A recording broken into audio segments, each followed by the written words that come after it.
नमस्कार दोस्तों।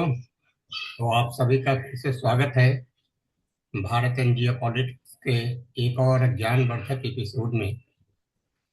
यहाँ हम अपने राष्ट्र और दुनिया को आकार देने वाले सबसे महत्वपूर्ण मुद्दों पर चर्चा करते हैं। आज हम एक अहम सवाल पर बात करेंगे, चीन की आर्थिक ताकत और भारत के लिए खतरा या अवसर। इंडिया बनाम चाइना आज का विषय है। चीन की बढ़ती हुई आर्थिक शक्ति वैश्विक परिदृश्य को बदल रही है, लेकिन इसका भारत पर क्या प्रभाव पड़ेगा? क्या हम इसे एक अवसर में बदल सकते हैं या हमें आने वाली चुनौतियों के लिए तैयार रहना चाहिए? इस विषय पर गहन जानकारी देने के लिए हमारे साथ बहुत ही जाने माने विशेषज्ञ हैं, डॉक्टर आदित्यन जी, जो चीन भारत आर्थिक संबंध और व्यापार गतिशीलता और भारत के भविष्य की संभावित मार्गों पर रोशनी डालेंगे। डॉक्टर आदित्यन जी प्रेसिडेंट हैं काउंसिल फॉर स्ट्रेटेजिक अफेयर्स के। डॉक्टर आदित्यन जी, आपका स्वागत है हमारे मंच पे। नमस्कार हरिप्रकाश जी, बहुत बहुत धन्यवाद। मैं हृदय से आपका आभारी हूँ आपके मंच पर मुझे तुम पुनः निमंत्रित करने के लिए। और इस विषय पर हम चर्चा करेंगे। धन्यवाद। तो शुरू करने से पहले दोस्तों, इस वीडियो को लाइक करें और सब्सक्राइब करें और इसे शेयर करना ना भूलें। यदि आप जानना चाहते हैं कि भारत की अर्थव्यवस्था और चीन के मुकाबले उसकी रणनीतिक स्थिति कैसी होगी, तो आपके समर्थन से हमें ऐसी जानकारी पूर्ण चर्चाएं लाने में मदद मिलती है। तो सर, हमारा पहला सवाल ये है कि चीन के आर्थिक उत्थान ने वैश्विक व्यापार की गतिशीलता को नया आकार दिया है। भारत की बढ़ती अर्थव्यवस्था की तुलना चीन से कैसे की जाती है, और क्या भारत के पास विनिर्माण और प्रौद्योगिकी जैसे क्षेत्रों में चीन के प्रभुत्व को चुनौती देने का अवसर है? तो इस विषय में हम आपसे जानना चाहेंगे कि आप क्या सोचते हैं।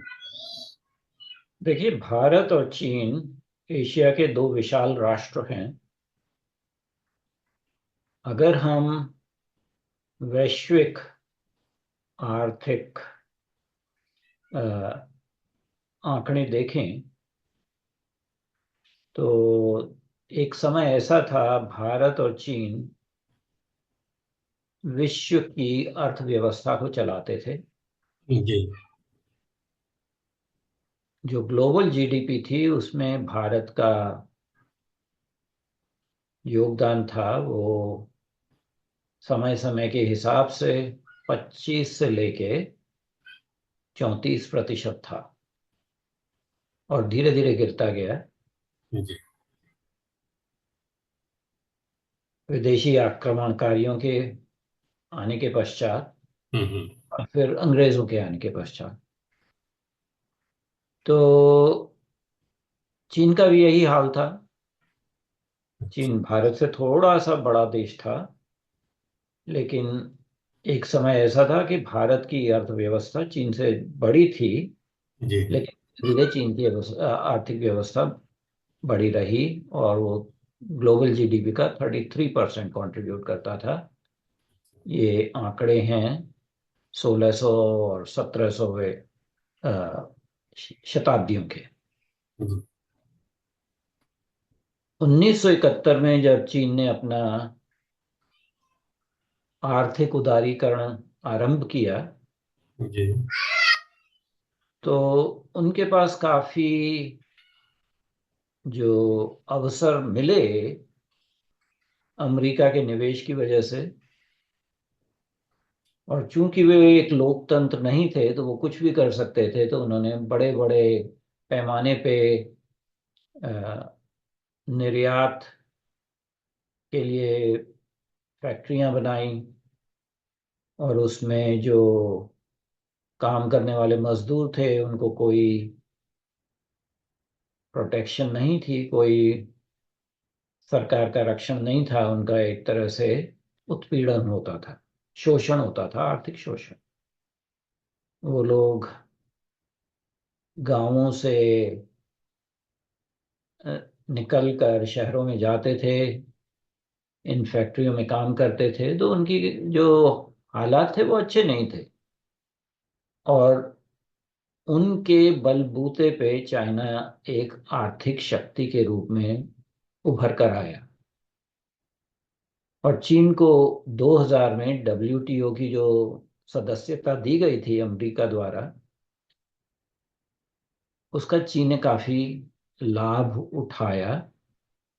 और चीन ने एक ऐसा व्यवस्था तंत्र आरंभ किया जिसमें हर कोई चीज चीन में निर्माणित होती थी। और चीन बाकी देशों से रॉ मटेरियल आयात करके सबको निर्यात, प्रोडक्ट्स को निर्यात करता था। और धीरे धीरे 2000 साल से जब वो डब्ल्यूटीओ में आए, उसके बाद 2008 तक उन्होंने सारी विश्व की अर्थव्यवस्था को चीन की ओर केंद्रित कर दिया, कि उनका कोई प्रतिस्पर्धी नहीं था। तो सर ये सब कुछ जो हुआ था, क्या उस दौर में हुआ था जिस समय चीन ने अपने दूसरे देशों से सारे संबंध तोड़ लिए थे, और एक तो कर्टन रेजर था को किसी भी कंट्री से अपना कोई संपर्क नहीं रखता था? क्या उस दौर में ये सब हुआ था या उसके बाद हुआ था? उसके पश्चात हुआ था, जब चीन ने अमेरिका से संबंध कायम किए, जी। तो धीरे धीरे बाकी पश्चिमी देशों से भी उनके संबंध बने। और चीन को बहुत प्रोत्साहित किया गया था।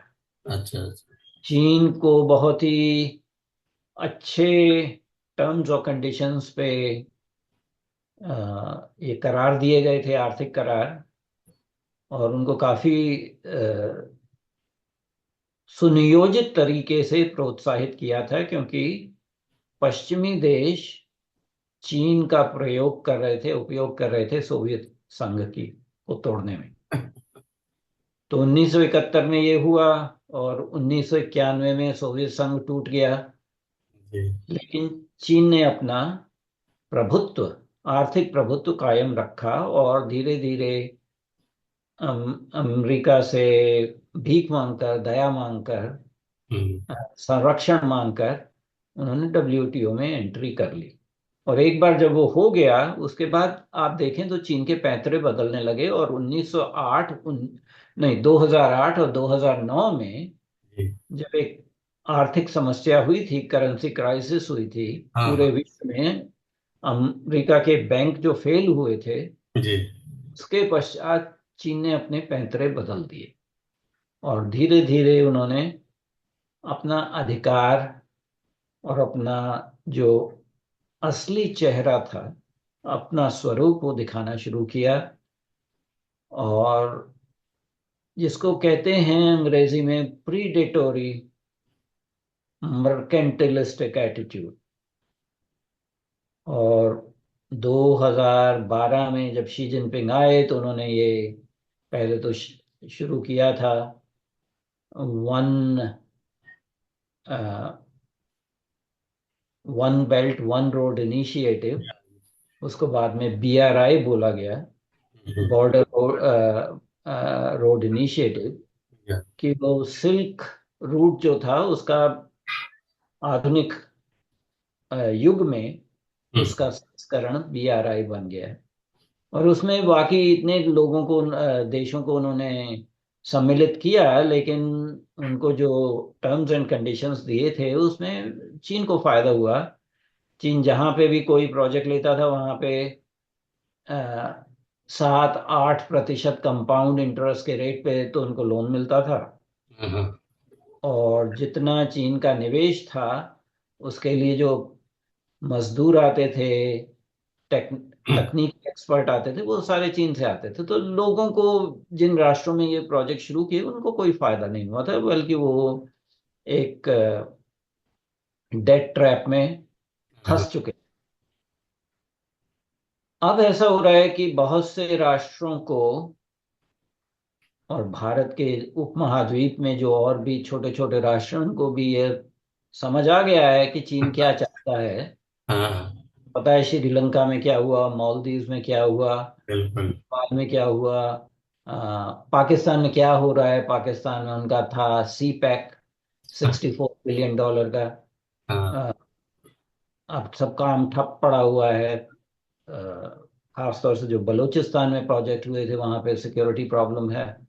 हाँ। हाँ। तो चीन में कुछ परेशानियां चल रही हैं। एक तो दूसरे देशों में ये जानकारी है, उनको ये पता चल गया है कि चीन का असली चेहरा क्या है। जी। ये हमें डेट ट्रैप में फंसाना चाहते हैं। कुछ ऐसे राष्ट्र हैं जैसे मलेशिया, जिन्होंने कुछ जो बीआरआई के अंतर्गत जितने भी प्रोजेक्ट्स थे, हाँ। हाँ। उनको दोबारा से रीनिगोशिएट किया और कुछ प्रोजेक्ट्स कैंसिल कर दिए क्योंकि उनके लाभ में नहीं था। हम्म। चीन में अपनी समस्याएं, आंतरिक समस्याएं चल रही हैं इस समय। जी। और चीन में जो स्टेट सेक्टर है, हम्म। लोकल स्टेट ओन्ड एंटरप्राइजेस, उन्होंने इतना उधार लिया हुआ है। जी। एक तरह से वो कुछ अपने टारगेट पूरे करने के लिए प्रोडक्शन करते थे। हम्म। और जो हाउसिंग सेक्टर है उसमें भी ऐसा ही हुआ है कि थोड़ी मंदी है। जी। और पूरे लिहाजे से देखा जाए तो चीन की जो डेट जी टू जीडीपी रेशियो है वो 280% हो गई है। अ, चीन का जो बाहरी ऋण है वो काफी है। उनकी जो जीडीपी है इस समय $18 ट्रिलियन की है। अच्छा। अमेरिका की जो जीडीपी है वो $28 ट्रिलियन की है। हम्म। और भारत की जो जीडीपी है वो इस समय $3.9 ट्रिलियन की है। भारत पांचवा राष्ट्र है जीडीपी के नंबर में, नॉमिनल टर्म्स में। जी। भारत ने अभी इंग्लैंड को विस्थापित कर दिया पांचवें स्थान से। अच्छा। तो हमें ये नहीं कहना चाहिए कि भारत को चीन में जो समस्याएं हैं उनका अवसर लेना चाहिए। हमें ये कहना चाहिए कि भारत एक बड़ा राष्ट्र है। हम्म। भारत के अपने जो एस्पिरेशंस हैं उसके हिसाब से हमें अपनी आर्थिक व्यवस्था को सशक्त करना है। जी। और जिन सेक्टर्स में हमारी थोड़ी कमजोरी है उसमें हमें काफी काम करना है। अ, आर्थिक उदारीकरण तो शुरू हो गया है, जी। लेकिन हमारे साथ जो इंफ्रास्ट्रक्चर था वो अच्छा नहीं था, इसलिए लोग हमारे राष्ट्र में हम्म। अपना निवेश नहीं करना चाहते थे। जी। और जो ये शासन तंत्र था वो इतना कठिन था। हम्म। इतनी परमिशंस लेनी पड़ती थी, इतने लाइसेंस, कहा जाता था लाइसेंस परमिट राज है। जी। वो सारी चीजें अब धीरे धीरे कम होती जा रही हैं। जी। और ईज ऑफ डूइंग बिजनेस में भारत काफी आगे आ रहा है। दूसरी बात ये है कि भारत में चूंकि लोकतंत्र है, हर राज्य के अपने अपने नियम थे। जब से जीएसटी लागू हुआ है उससे थोड़ा समन्वय हुआ है कि एक कंपनी को अगर दो राज्यों में निवेश करना है तो कोई डिफरेंट सेट ऑफ रूल्स नहीं होने चाहिए। जी। तो भारत में अब मैन्युफैक्चरिंग में थोड़ा बढ़ोतरी आनी चाहिए। जी। इस समय जो मैन्युफैक्चरिंग सेक्टर है, जिसको विनिर्माण बोलते हैं, जी। सेक्टर है, वो हमारी अर्थव्यवस्था का सिर्फ 15% है, 15% है। जी। चीन का है वो 25% से ऊपर है। जी। अब जैसे पश्चिमी राष्ट्र चीन से आउटसोर्सिंग करने में कमी ला रहे हैं और दूसरे विकल्प देख रहे हैं, वो दूसरे विकल्प उन्होंने वियतनाम या मलेशिया देखे हैं, अब भारत को भी देखना शुरू कर दिया है। जी। पहले पहले भारत को ये अवसर नहीं मिला था लेकिन अब मिल रहा है। जी। नए नए निवेश आ रहे हैं। जी। और अ, हमारा इंफ्रास्ट्रक्चर जब बढ़िया बन रहा है, कनेक्टिविटी बढ़ती जा रही है। तो हम्म। और जो पश्चिमी राष्ट्र हैं, यूरोपियन राष्ट्र हैं, उन्होंने डी कपलिंग और डी रिस्किंग चाइना के साथ शुरू किया है। जी। उसमें क्या है कि वो सारा जो निवेश करते थे चीन में, हम्म। वो दूसरे राष्ट्रों में करना शुरू किया है। तो उन्होंने ये कहा है कि हम राइट शोरिंग करेंगे, अपनी जो फैक्ट्रीज हैं वो हम्म। जो फ्रेंडली नेशंस हैं, जो हमारे मित्र देश हैं, जी। वहां पर जाएंगे, क्योंकि चीन इस अब मित्र देश नहीं रहा है। तो उसको आप चाहे फ्रेंच शोरिंग बोलें या या। राइट शोरिंग बोलें या डाउन शोरिंग बोलें, कुछ भी बोलें। तो जैसे अमेरिका ने मैक्सिको में फैक्ट्रीज लगाना शुरू किया है, और कुछ अमेरिका में अब अंदर खुद ही लगा रहे हैं अपने राष्ट्र में। जी जी। इस प्रकार भारत में भी निवेश होना अच्छा शुरू हुआ है। हम्म। तो इसमें हमें ये नहीं कहना चाहिए कि हम चीन से मुकाबला कर रहे हैं। जी जी।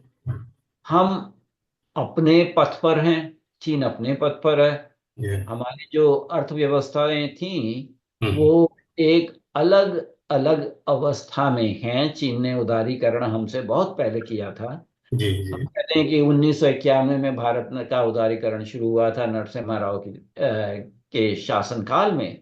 जी लेकिन अगर आप वस्तुतः देखें तो जो पूरी तरह से लिबरलाइजेशन शुरू हुआ वो 2014 के बाद हुआ है। जी। बिल्कुल।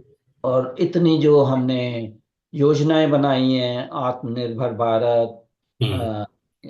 स्किल इंडिया, जो हुनर के लिए है, कौशल के लिए है, skills India and all that sort of thing, hmm. उनका अब लाभ आता नजर आ रहा है। हमने अपने जो अ, रक्षा सामरिक क्षेत्र है उसमें हम्म। ये PPP model, private public and partnership शुरू किया है। तो निजी क्षेत्र के जो उद्योग हैं उनको उनको सामरिक क्षेत्र में हम्म। उत्पादन करने का लाइसेंस वगैरह मिला है। जी और जी। भारत का जो डिफेंस एक्सपोर्ट है वो 80 राष्ट्रों में जाता है, और 5,000 करोड़ से ऊपर हो गया है। जी तो हर क्षेत्र में भारत में बढ़ोतरी आ रही है। पहले तो ये था कि सिर्फ सर्विसेज में, सॉफ्टवेयर, बैक ऑफिस ऑपरेशंस वगैरह में अ, हम्म। हम काफी अव्वल दर्जे पे थे। जी अब सारे क्षेत्रों में हमें आगे बढ़ने का अवसर मिल रहा है। जी। किसी भी राष्ट्र को महाशक्ति बनने के लिए हम्म। प्रौद्योगिकी और विनिर्माण के क्षेत्र में जी अव्वल दर्जे पे होना चाहिए। जी। क्योंकि युद्ध की अवस्था में अगर आप अपने हथियार नहीं बना सकते, जी। अपनी उत्पादन की, कंज्यूमिंग की जो चीजें हैं वो हम्म। नहीं बना सकते, तो दूसरे राष्ट्र आपको निर्यात बंद कर देंगे, तो आपकी अर्थव्यवस्था ठप हो जाएगी, आपका जनजीवन ठप हो जाएगा। जी जी। तो भारत उस मार्ग की ओर गतिशील है जहां पे हम्म। विनिर्माण के क्षेत्र में हम थोड़ा आगे बढ़ने जा रहे हैं। सिर्फ 15% जीडीपी नहीं, हमें 25-30% जीडीपी की ओर रुख करना चाहिए। जी तो अभी हमारा जो आईएमएफ की तरह से जो अनुमान दिया गया है कि हमारी अर्थव्यवस्था 7% का उसका ग्रोथ रेट होगा, जी अगर देखें तो अमेरिका का 2.3% होगा जी। 2024-25 में। जी जी। चीन का सिर्फ 5% होगा। तो चीन की जो अर्थव्यवस्था पहले 10% के हिसाब से 3 दशक तक बढ़ी, और हाँ। उसके बाद 8% पे अब वो नीचे आ गई है 5%। जी जबकि भारत की अर्थव्यवस्था 2 से 4 से 6 से अब 7% पे है। कोविड के समय में थोड़ा नीचे आई थी, लेकिन फिर दोबारा ऊपर चली गई। अगर हम भारत से भ्रष्टाचार निकाल दें हम्म। और भारत से जितने भी लोग जॉब मार्केट में आ सकते हैं, हम्म। चाहे वो पुरुष हों या महिलाएं हों, जी। और हम अपने जो वर्क फोर्स है उसको अच्छी तरह से प्रशिक्षित कर सकें, हाँ उनको हुनर दे सकें, वो सबसे बड़ी बात है। तो हमारा भविष्य आर्थिक रूप से बहुत अच्छा होगा। जी और हर वर्ष $700 बिलियन से ज्यादा वेल्थ क्रिएट की जा रही है, नई वेल्थ क्रिएट की जा रही है भारत में। और पश्चिमी राष्ट्र भारत को अब अच्छी तरह से एक अवसर समझने लगे हैं। तो उसमें भारत को अपनी अर्थव्यवस्था को चीन से सिर्फ एक रॉ मटेरियल एक्सपोर्ट या निर्यात का जो सोर्स नहीं बनना चाहिए। इस समय हमारा चीन से जो आयात निर्यात है वो चीन की फेवर में है। जी। हम 16 बिलियन डॉलर साल का जो एक्सपोर्ट करते हैं, निर्यात करते हैं, वो ज्यादातर रॉ मटेरियल होता है। हम्म। और हम 100 से बिलियन डॉलर का आयात करते हैं, उसमें फिनिश्ड गुड होता है। घरेलू इस्तेमाल की चीजें, हाँ हाँ। इलेक्ट्रॉनिक्स, इस तरह की चीजें होती हैं। तो हम चीन को 85 बिलियन डॉलर हर साल फायदा पहुंचा रहे हैं, और वो 85 बिलियन डॉलर वो अपने सामरिक क्षेत्र में भारत के विरुद्ध जी। प्रयोग कर रहा है। हम्म तो हमें इस ये जो अरेंजमेंट है इसको बदलना पड़ेगा। हम्म। चीन से अगर कोई निवेश आता है, जी। हम ऐसे मतलब ऐसी व्यवस्था बनाएं कि वो सामरिक क्षेत्र में, रणनीतिक क्षेत्र में जो हमारी कंपनियां हैं उनमें ना जाए। हम्म। लेकिन जैसे हाउसिंग का सेक्टर है, हम्म सोलर पैनल है, इलेक्ट्रिक व्हीकल्स की बैटरी हैं, जिसमें हमारा अभी सब कोई खास वो नहीं है। हम्म। ऐसे निर्धारित क्षेत्रों में हम्म चीन का निवेश हम ले सकते हैं, क्योंकि पश्चिमी राष्ट्र अब चीन से ये चीजें नहीं खरीदना चाहते। तो अगर चीन का निवेश भारत में आए, भारत की फैक्ट्रियां ये उत्पादन करें और विदेशों को निर्यात करें, तो उसमें चीन का भी फायदा है, हमारा भी फायदा है। लेकिन इसमें हमें एक अपना ऐसी व्यवस्था बनानी होगी कि चीन उसमें भारत का शोषण ना करे, भारत के जो डिफेंस के जो आउटलेज हैं, कंपनीज हैं, उसमें अपने जासूस ना भेजे। हम्म। तो इस तरह की हमें प्रिकॉशंस लेनी पड़ेंगी। जी। लेकिन अगर हम अपने जो तुरुप के पत्ते हैं हम्म। को अच्छी तरह से खेलें, हम्म। तो इसमें भारत का बहुत फायदा होगा। तो यहाँ पे एक सवाल ये बनता है कि ये जो ट्रेड इम्बैलेंस है चीन के साथ में, ये इंडिया और चाइना के बीच में काफी दिन से चल रहा है, आज से नहीं है। मैं हम्म। समझता हूँ ये काफी लंबे समय से चल रहा है कि ये उसके साथ में ट्रेड इम्बैलेंस रहता है। तो चीन या तो स्ट्रेटेजिकली इसको करता है कि वो नहीं चाहता है कि हमारा ज्यादा पैसा भारत में जाए, या फिर उसको हमारे चीजों की जरूरत नहीं हो क्योंकि वहाँ पे मैन्युफैक्चरिंग काफी अच्छा पहले से रहा है। तो आपको क्या लगता है कि सरकार को क्या करना चाहिए इस विषय पे? देखिए, चीन जब से डब्ल्यूटीओ का मेंबर हुआ, तो उसने डब्ल्यूटीओ के जितने भी प्रोटोकॉल्स थे हम्म। उनको पूरी तरह से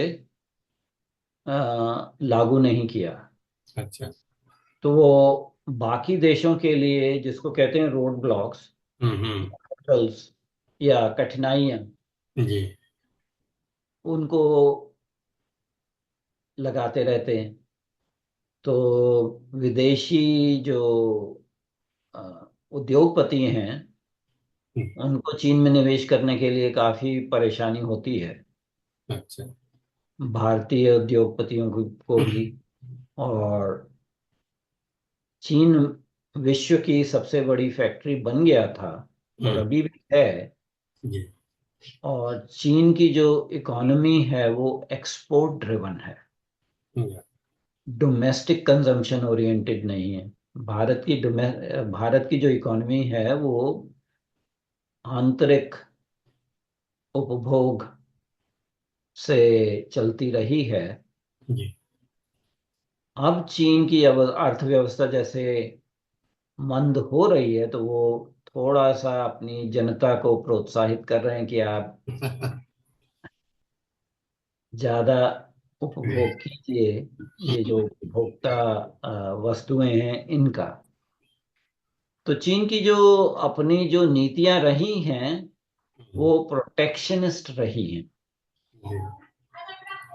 और इससे भारत को काफी परेशानी रही है। और हमें चीन पर कुछ नियंत्रण करना पड़ेगा, कुछ आर्थिक प्रतिबंध भी लगाने पड़ेंगे। जी। लेकिन इसका मतलब ये नहीं है कि आप बिल्कुल ही उनसे आयात निर्यात बंद कर दें। हम्म, इसमें थोड़ा सामंजस्य की जरूरत है और थोड़ा चतुराई की भी जरूरत है। बिल्कुल। जिस चतुराई से चीन अपनी अर्थव्यवस्था का संरक्षण करता है, हम्म, उसी चतुराई से भारत को भी अपनी अर्थव्यवस्था का, अपने विनिर्माण क्षेत्र का हम्म, अ, की रक्षा करनी चाहिए। जी।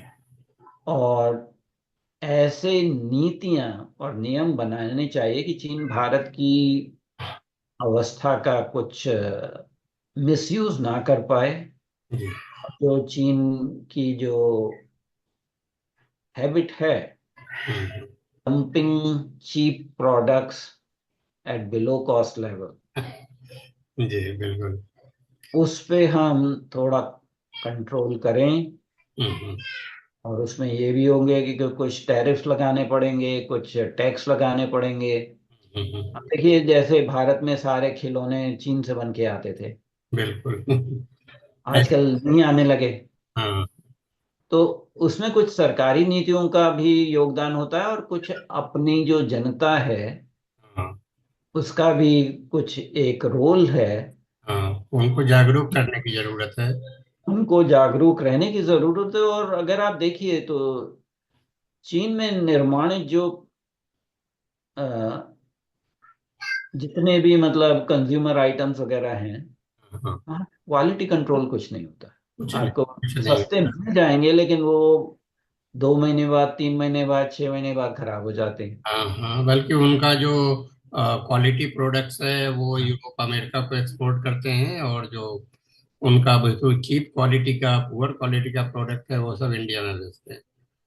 तो अब आपको एक बार ठोकर खा के अगर अकल नहीं आए, आप 10 बार ठोकर खा के कुछ तो अकल आएगी कि ये जो चीप प्रोडक्ट्स हैं उसका पहले तो आपको कॉस्ट उतना नहीं देना पड़ता, लेकिन ना तो आप उसको रिपेयर कराने की क्षमता रखते हैं। नहीं नहीं, वो ना रिपेयर भी उसको नहीं होता है ना। चीन के हाँ, गुड्स ऐसे हैं जो इंडिया हाँ, में आते हैं कि वो आपका खराब हो गया तो आप फेंक दीजिए, आप उसको, वो तो आप लेके भी जाइएगा तो रिपेयर नहीं करता है, ये चाइना का माल है, ये बनेगा हाँ। नहीं, आप फेंको तो उसको।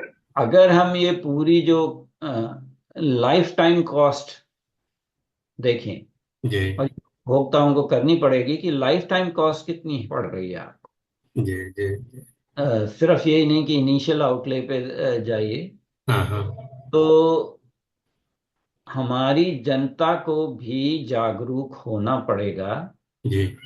लेकिन इसमें यह है कि आप बिल्कुल आयात निर्यात बंद करना, वो तो सही बात नहीं होगी। हाँ, वो तो संभव नहीं है। और जहाँ तक मेरी जानकारी है कि चीन के पास में कुछ ऐसे रेयर अर्थ हैं और कुछ ऐसे मिनरल है जिसकी हर देश को जरूरत होती है, और वो चीन से ही लेना पड़ता है उनको। क्योंकि उन्होंने पिछले 20-30 सालों में जी। ऐसी फैक्ट्रीज, ऐसी खदानें अपने कंट्रोल में कर ली हैं तीसरे देशों में। जी। उससे जो रॉ मटेरियल है वो चाइना जाता है, चाइना में प्रोसेस होता है, और रेयर अर्थ और मिनरल पे उनकी जो कहते हैं मोनोपोली है। हाँ हाँ। तो इसको भी हमें एक सुनियोजित प्रयास द्वारा समाप्त करने भारत को की आत्मनिर्भर बनाना पड़ेगा जी। जी। रेयर अर्थ और मिनरल्स के क्षेत्र में। जी। तो ऐसे जब हमारा राष्ट्र जागरूक हो रहा है, आत्मनिर्भर होने की कोशिश कर रहा है, प्रयास कर रहा है, तो किसी भी क्षेत्र को हम पीछे नहीं रहना दे सकते। अब आपने देखा होगा जब कोविड की महामारी थी, उस समय भारत में पहले तो वो मास्क और ग्लव्स भी नहीं बनते थे। कुछ भी नहीं बनते थे, पीपीटी किट भी नहीं बनता था। हाँ, वो और सब बनने लगा। सब तो बन। जहाँ पे वो कहते हैं अंग्रेजी में, wherever there is a will there is a way. Yes sir. जब आपको अ, करना पड़ता है परिस्थितियों के हम्म अनुकूल ना होने की वजह से, हम्म। तो आप करेंगे। तो हम कोई भी क्षेत्र विदेशियों पे नहीं छोड़ सकते, चाहे वो अमेरिका हो, चाहे वो यूरोप हो, चाहे वो चीन हो, या कोई और भी देश हो। एक बड़े राष्ट्र को जो महाशक्ति बनने का प्रयास कर रहा है, अग्रसर होने का प्रयास कर रहा है, जी जी अगर अपनी अर्थव्यवस्था को अ, अपने ही राष्ट्र के जी। प्रभुत्व में रखना है, हम्म। तो हमें ये सारे कदम उठाने पड़ेंगे। अगर हम नहीं उठाएंगे तो ईस्ट इंडिया कंपनी की तरह से चाइनीज कंपनीज भारत हाँ को अपने कंट्रोल में कर लेंगी। जी।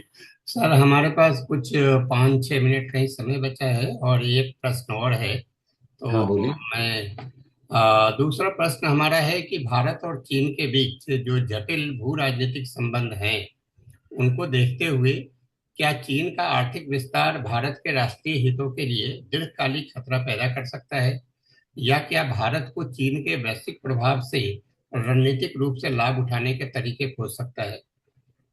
देखिए, चीन इस समय विस्तारवादी राष्ट्र है। जी तो जितना उनका आर्थिक अ, आकार बढ़ रहा है, जी जिसको कहते हैं फुटप्रिंट, जी जी ऐसे उनकी इकोनॉमी बढ़ती जा रही है, अर्थव्यवस्था बढ़ती जा रही है।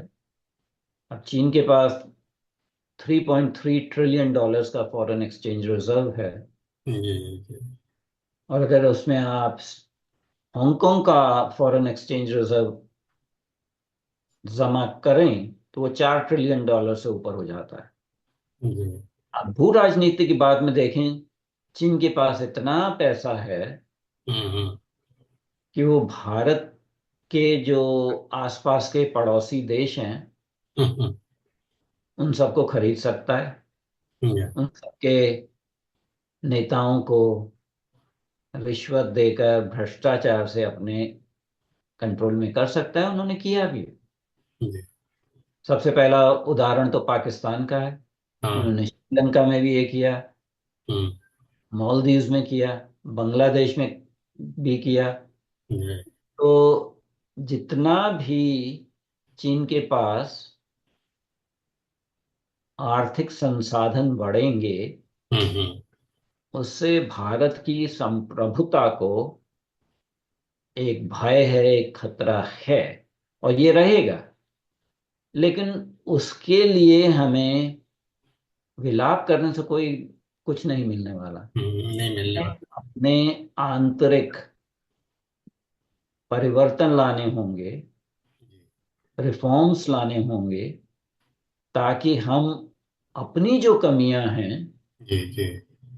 उनको खत्म करके, उनको समाप्त करके, हम्म। अपने राष्ट्र से भ्रष्टाचार हटा के मेधावी व्यक्तियों को जी का अवसर देके, उद्योगपतियों को क्षमता बढ़ाने का अवसर देके, जी एक ऐसा नियमानुसार नियंत्रित व्यवस्था बनाने का प्रयास करना पड़ेगा, जी ताकि सभी का लाभ हो, हमारे सभी नागरिकों का लाभ हो।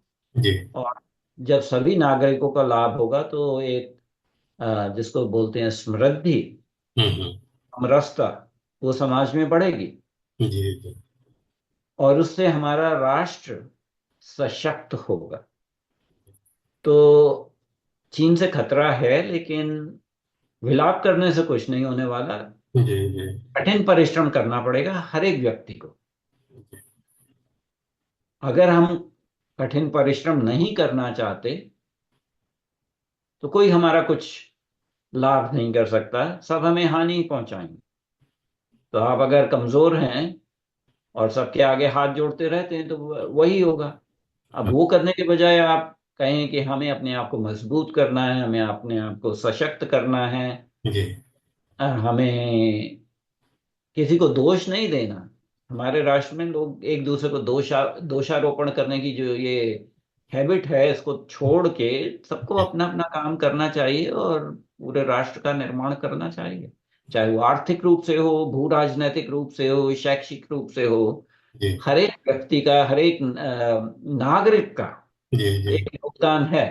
बिल्कुल। तो हमारी जो व्यवस्था रही है वो इतनी नीचे गिर चुकी है कि हम बस एक दूसरे के ऊपर उंगलियां उठाते रहते हैं कि ये इसका दोष है, उसका दोष है, जी ये जाति, ये धर्म, ये संप्रदाय, ये राष्ट्र, ये भाषा, जी। इन चीजों में उलझ जाते हैं। तो सर आपका बहुत बहुत धन्यवाद। जो विश्लेषण आपने दिया हम लोगों को, इससे हम लोगों को काफी ज्ञान मिला। और थोड़ा ये जो प्रश्न था ये चुनौती भरा था, और हम लोग इसको बेहतर ढंग से समझने की कोशिश कर रहे थे। तो ये हमारे लिए बहुत ही ज्ञानवर्धक रहा है। तो दोस्तों, चीन की आर्थिक शक्ति और उसके भारत पर प्रभाव के इस ज्ञानवर्धक सफर में हमारे साथ जुड़ने के लिए आपका बहुत बहुत धन्यवाद। हमें उम्मीद है कि इस चर्चा से आपको भविष्य की चुनौतियों और अवसरों को समझने में मदद मिली होगी। आज हमारे साथ अपने ज्ञान को साझा करने के लिए डॉक्टर आदित्य जी का विशेष धन्यवाद। यदि आपको इस एपिसोड में कुछ नया जानने को मिला है तो इसे लाइक करें, शेयर करें और सब्सक्राइब जरूर करें, और बेल आइकन को दबाएं, ताकि हम आपको भू राजनीति से जुड़े हुए और भी महत्वपूर्ण जानकारियां दे सकें। तो हमारे साथ जुड़े रहें, जागरूक रहें। तो सर आपका बहुत बहुत धन्यवाद अपना बहुमूल्य समय देने के लिए। हम लोग फिर मिलेंगे आपसे किसी नए मुद्दे पे बात करने के लिए। धन्यवाद हरिप्रकाश जी। और हमारी चर्चा तो चलती रहेगी, जी लेकिन महत्वपूर्ण बात यह है कि भारत के सभी नागरिक अपना उत्तरदायित्व समझकर जी भारत की शक्ति को बढ़ाने का प्रयास करें। जी। नमस्कार।